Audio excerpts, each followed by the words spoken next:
J'ai une question pour vous ce matin. Si à l'instant même vous assistiez à un miracle exceptionnel, qu'est-ce que cela changerait dans votre relation à Dieu ? Imaginez si vous voyez des aveugles voir, des paralytiques se lever de leur fauteuil, de la nourriture être miraculeusement multipliée sous vos yeux.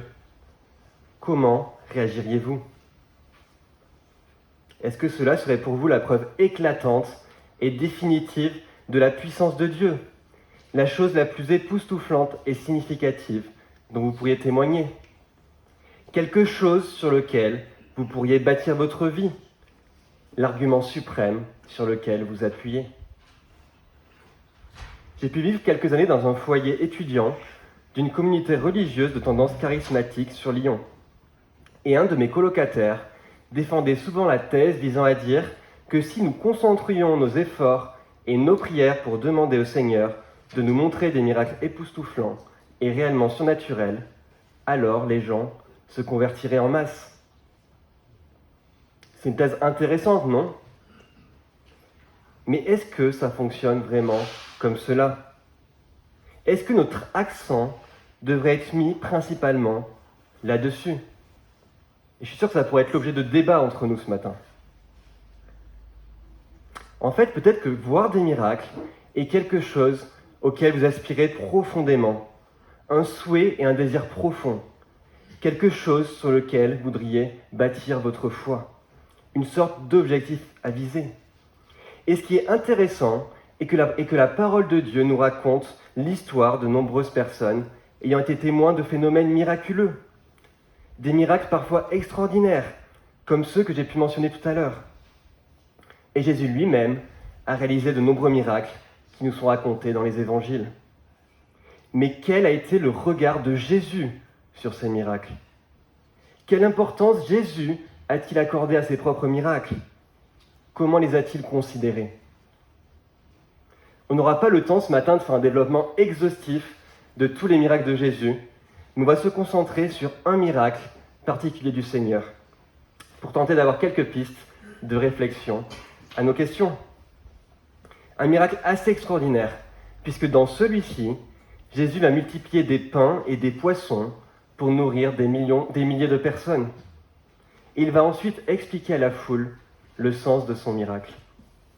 Et dans ce passage, Jésus veut nous faire comprendre que l'on a tendance à trop peu attendre de lui.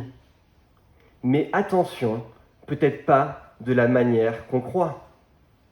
Car même les miracles les plus impressionnants, à nos yeux, sont en dessous de la réalité de ce que Jésus nous présente par la foi en lui. L'importance des miracles doit être relativisée, car ce qui nous est présenté par l'Évangile, en la personne de Jésus, est beaucoup plus grand, plus saisissant et plus merveilleux que toute autre chose, même les miracles les plus saisissants. Le message du texte qu'on va lire est très clair, et c'est le suivant. Ce n'est pas le petit Papa Noël qui est descendu du ciel, mais c'est réellement le Fils de Dieu qui nous présente tout ce dont nous avons toujours eu besoin. Le vrai miracle est que celui qui est descendu du ciel est réellement le Fils de Dieu qui nous présente tout ce dont nous avons toujours eu besoin. À travers ce texte, Jean veut que l'on soit convaincu que c'est seulement Jésus qui peut satisfaire notre besoin le plus grand et le plus fondamental, à savoir celui d'avoir la vie éternelle. Et c'est ce qu'on va voir ce matin. Je vous propose de lire notre texte qui se trouve dans l'évangile de Jean au chapitre 6, et on va lire des versets 1 à 40. Jean 6, versets 1 à 40. Ce sera une lecture qui est assez longue.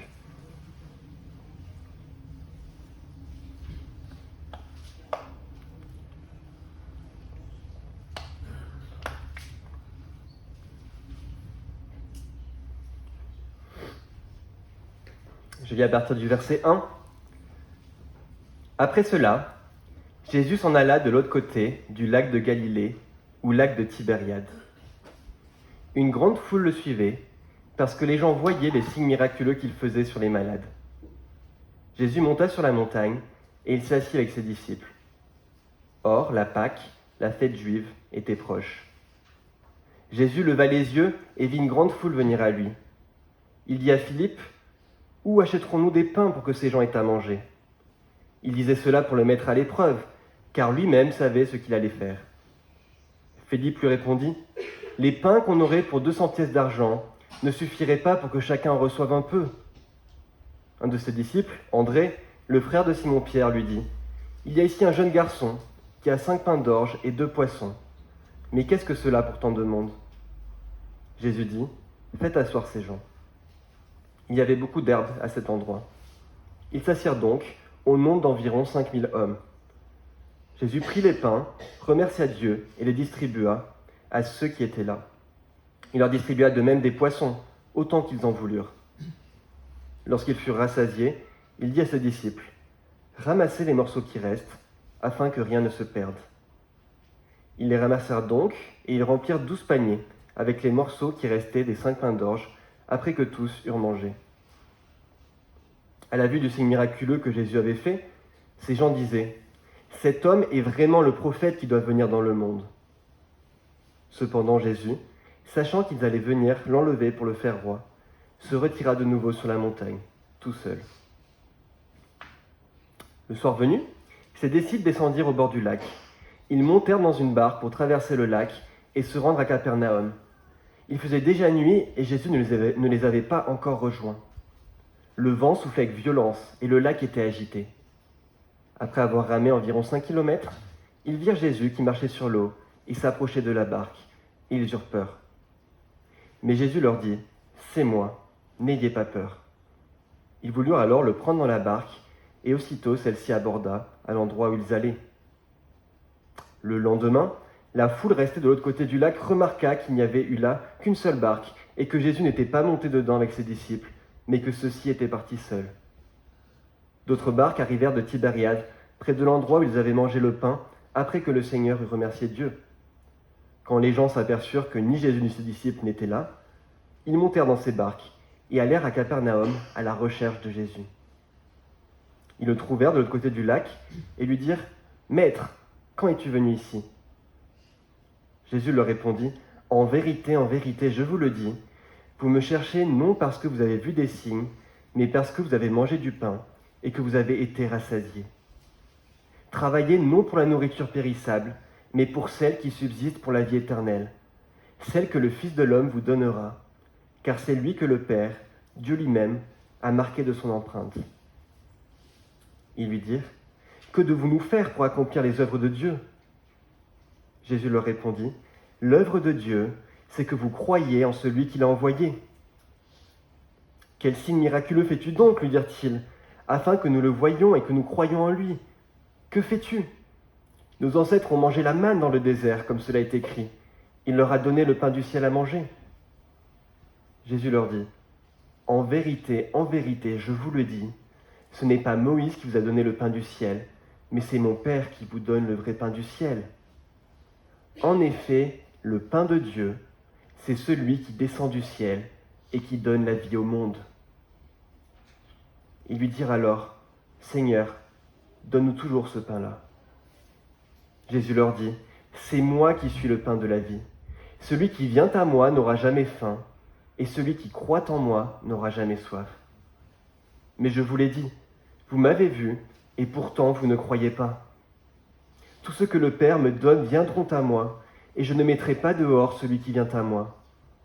En effet, je suis descendu du ciel pour faire non pas ma volonté, mais celle de celui qui m'a envoyé. Or la volonté du Père qui m'a envoyé, c'est que je ne perde aucun de tous ceux qu'il m'a donnés, mais que je les ressuscite le dernier jour. En effet, la volonté de mon Père, c'est que toute personne qui voit le Fils et croit en lui ait la vie éternelle, et moi, je le ressusciterai le dernier jour. » Je vous propose de prier avant qu'on aille plus loin. Notre Père, c'est un texte long qu'on étudie ce matin. C'est un texte qui est rempli de beaucoup de choses, qui a beaucoup de contenu.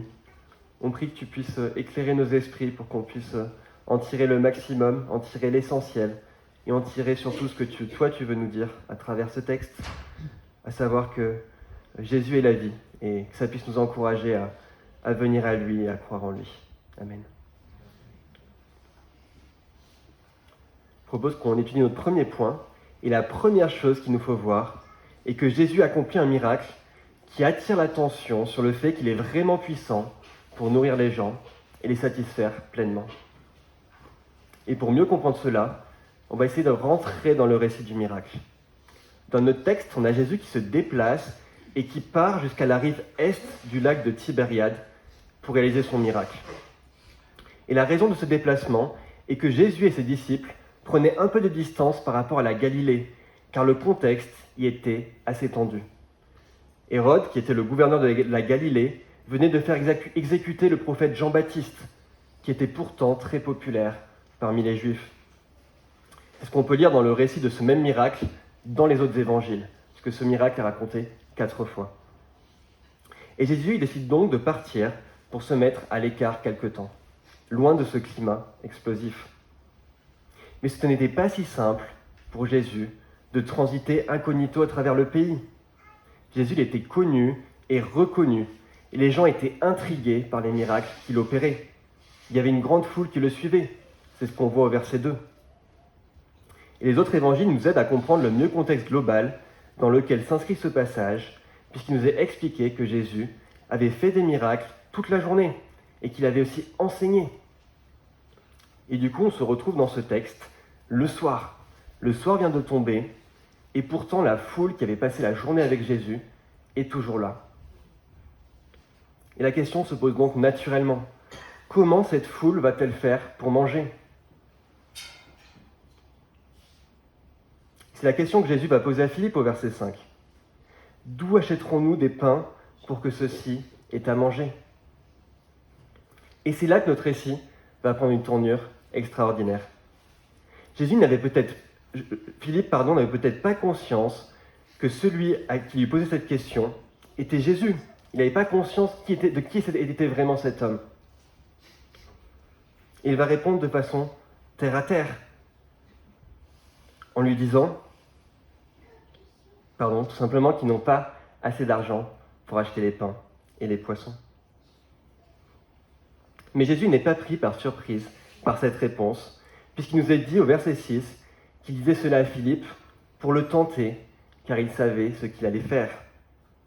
Jésus, il va en fait utiliser cette situation en apparence sans issue pour montrer sa puissance à travers un miracle et pour se servir de celui-ci afin d'enseigner des choses aux personnes présentes, en premier lieu à ses disciples, mais à la foule tout entière.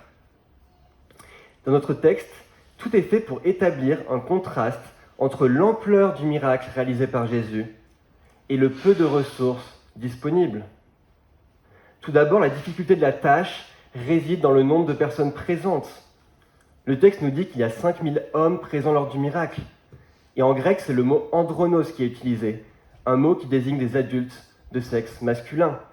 Ça veut dire qu'en comptant les femmes et les enfants, il devait y avoir une foule vraiment immense, peut-être 15 000, 20 000 personnes. Et de l'autre côté, il est mis en avant le peu de ressources disponibles. Le texte nous parle de 5 pains d'orge et de 2 poissons qui sont petits. Les pains d'orge, c'est les pains les moins chers de l'époque. Et tous ces détails nous sont précisés pour mettre en valeur le prodige que Jésus va accomplir. Jésus va avoir compassion de la foule, il ne va pas la renvoyer les mains vides, mais il va miraculeusement multiplier ses pains et ses poissons pour nourrir 5000 hommes, et cela afin de satisfaire pleinement les besoins physiques de la foule. Il va faire cela avec abondance, jusqu'à déborder. Regardez le texte, ils vont pouvoir remplir 12 paniers de pain avec ce qu'il reste.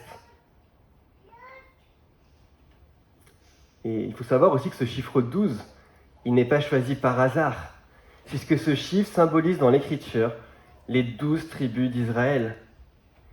Et cela s'accorde très bien avec le but de Jésus à travers ce miracle, qui est de montrer qu'il est pleinement suffisant pour combler les besoins profonds des êtres humains, et par conséquent, pour combler les besoins d'Israël tout entier.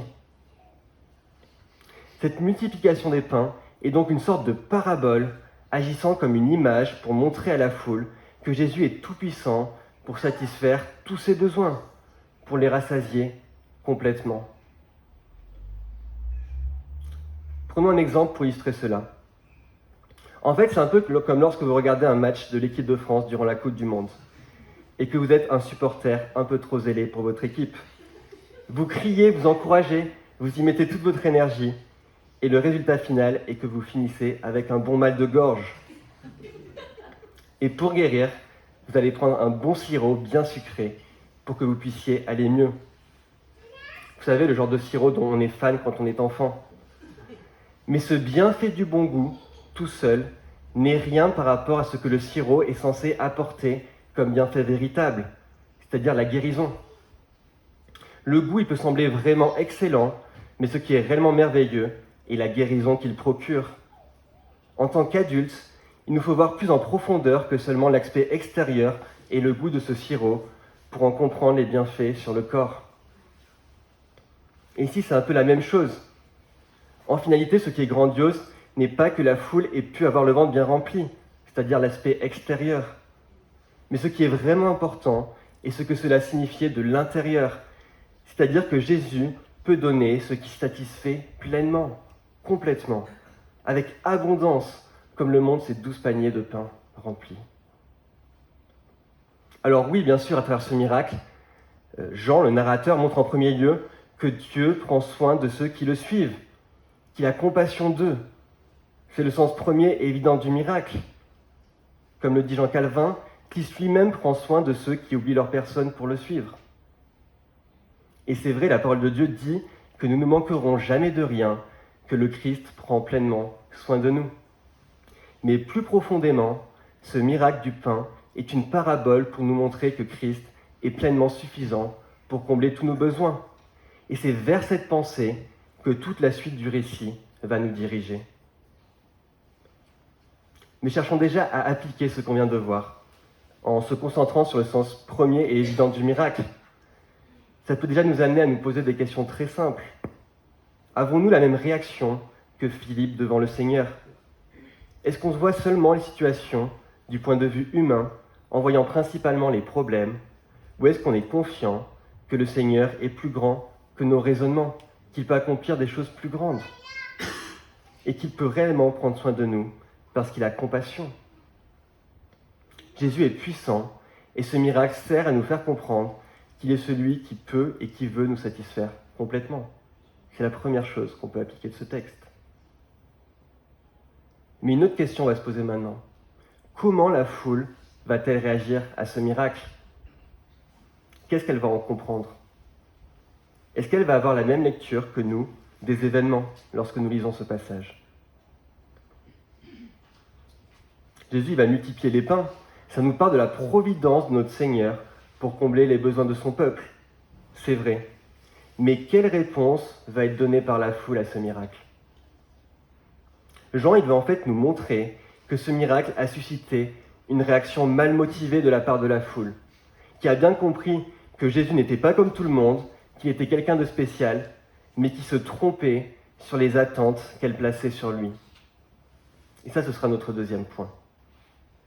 Regardez avec moi le texte au versets 14 et 15, dans lesquels on peut voir la première réaction de la foule, qui est de vouloir donner un pouvoir d'ordre politique à Jésus.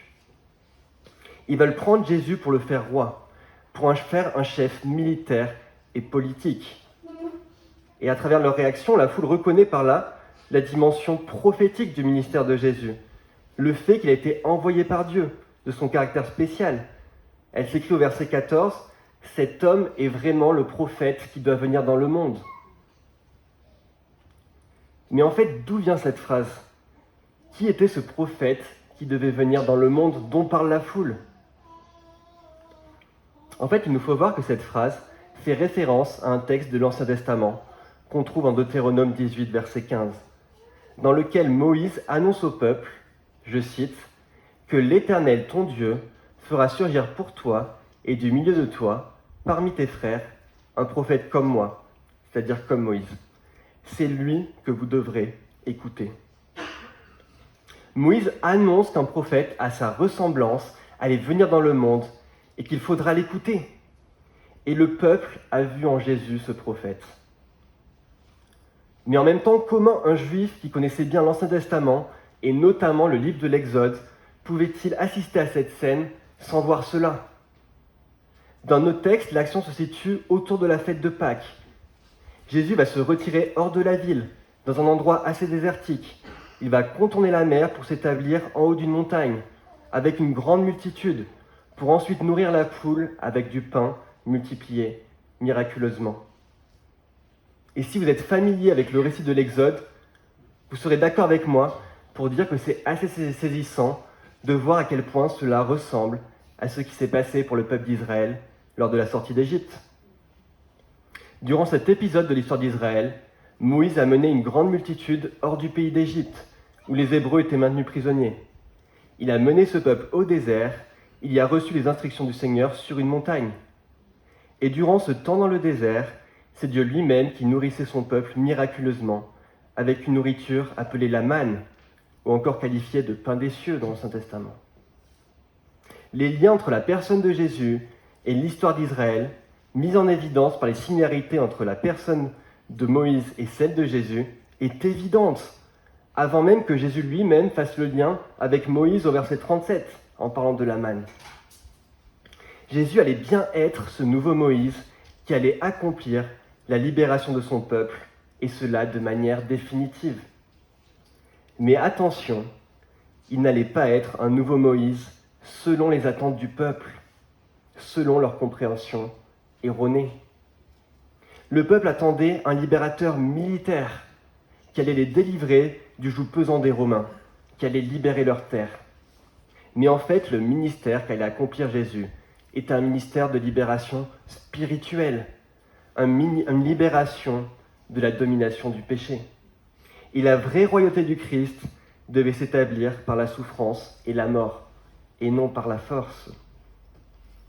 En fait, le problème des Juifs n'était pas de faire le lien entre le prophète qui devait venir et Jésus, car en cela ils avaient juste. Jésus était bien ce prophète qui devait venir.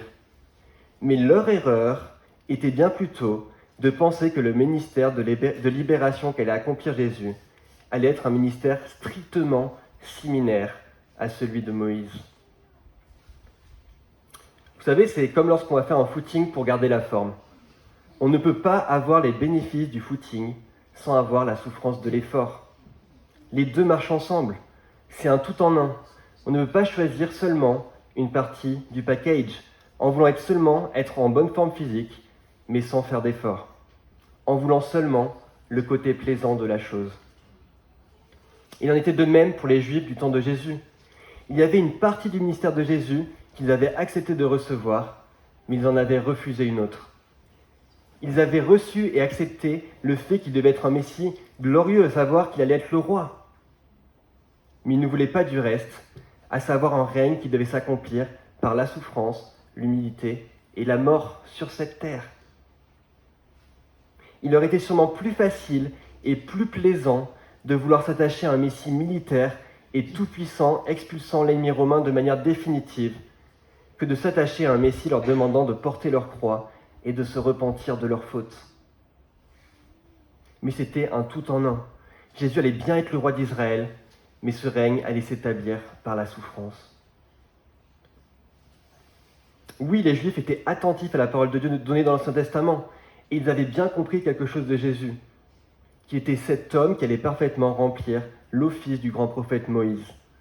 Mais ils avaient plaqué leurs attentes préconçues sur la manière dont ces deux ministères devaient être mis en parallèle.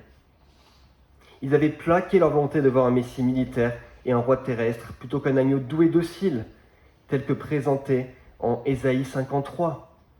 Ils avaient choisi de se concentrer sur une seule facette de la personnalité du Messie, ce qui les avait conduits à avoir une vision parcellaire de ce que sa vie allait être.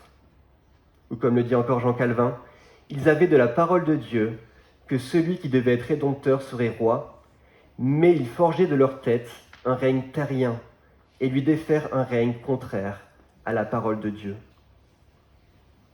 Mais qu'en est-il de nous ? Est-ce que nous n'agissons pas souvent de la même manière ?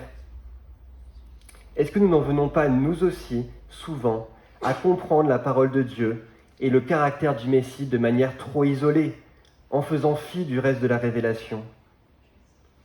Si on accepte que Jésus est le roi de gloire, est-ce qu'on accepte aussi qu'il est l'agneau de Dieu, doux et humble de cœur, qui nous appelle à la repentance et à la foi?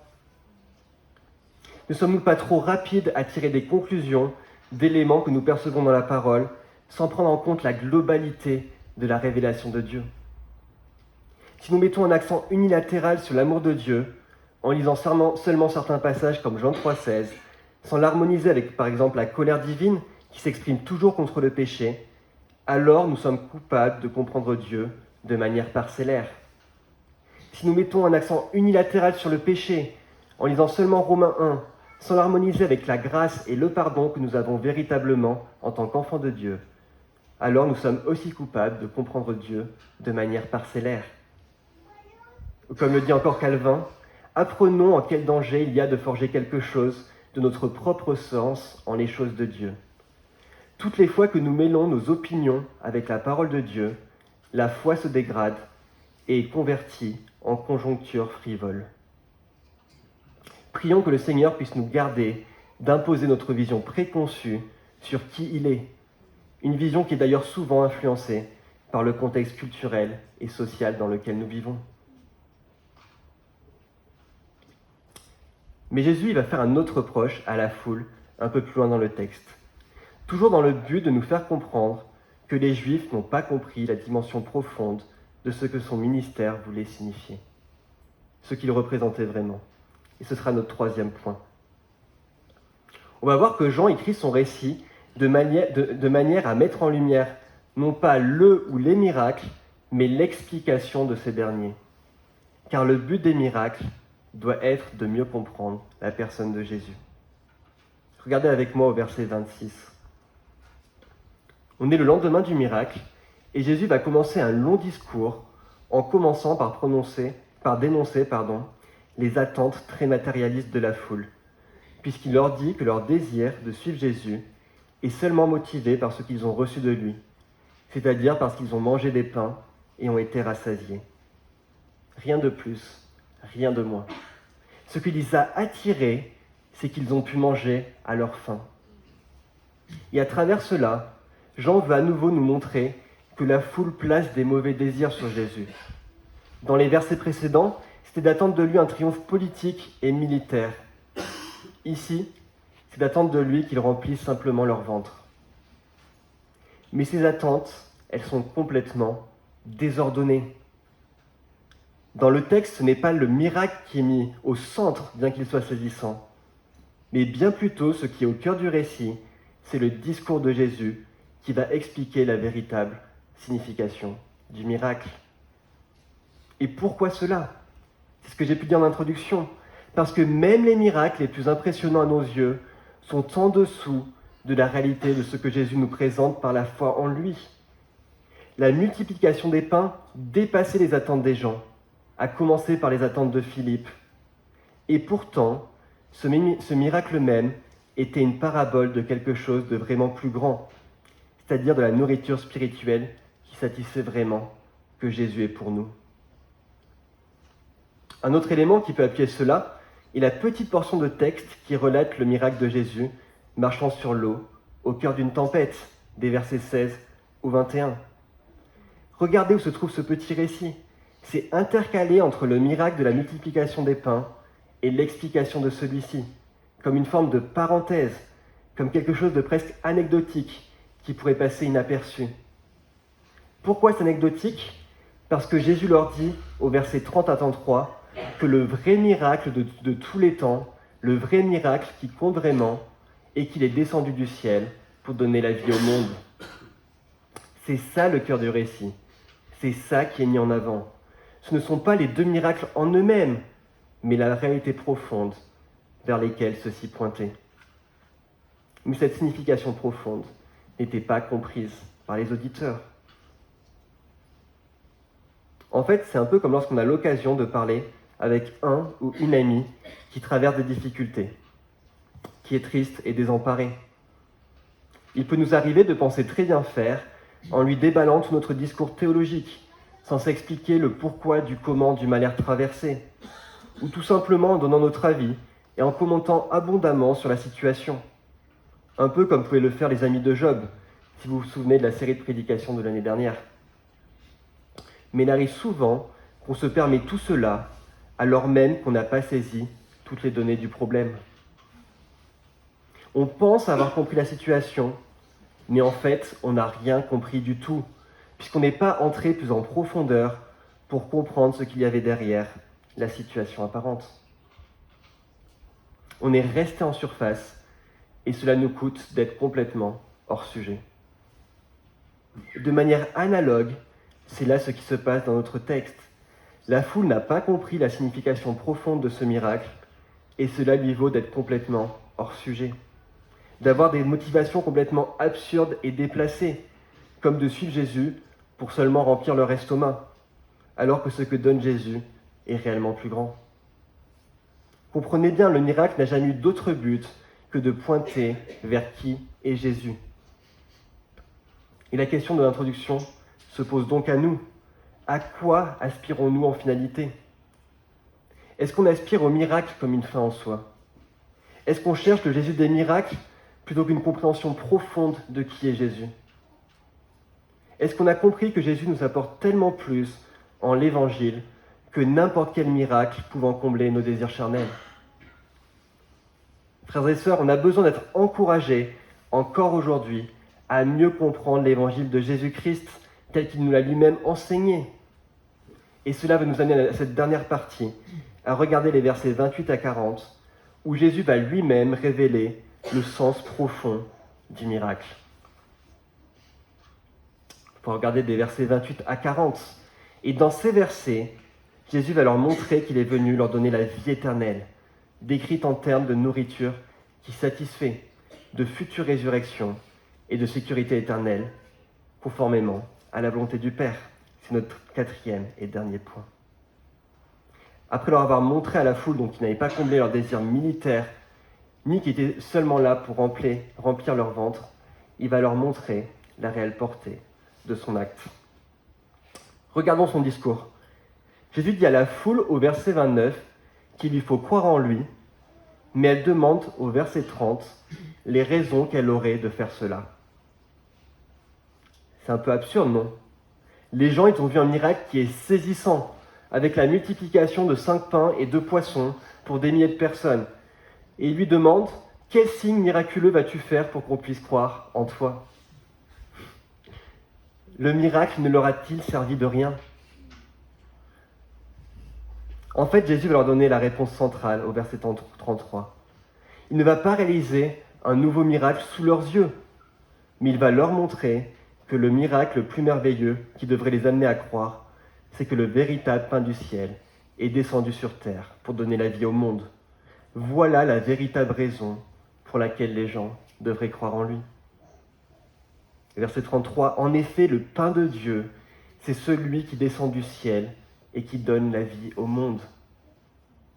Moïse avait donné une nourriture temporaire et périssable avec la manne, alors que le pain que donne Jésus, c'est-à-dire lui-même, est une nourriture impérissable qui rassasie éternellement.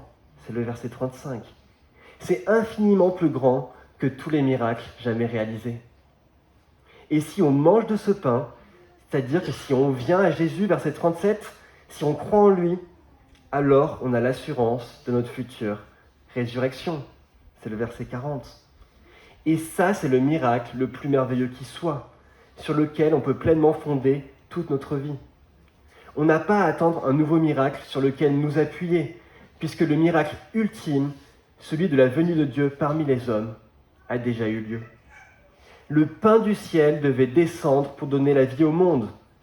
Jésus, Dieu lui-même, devait venir parmi les hommes.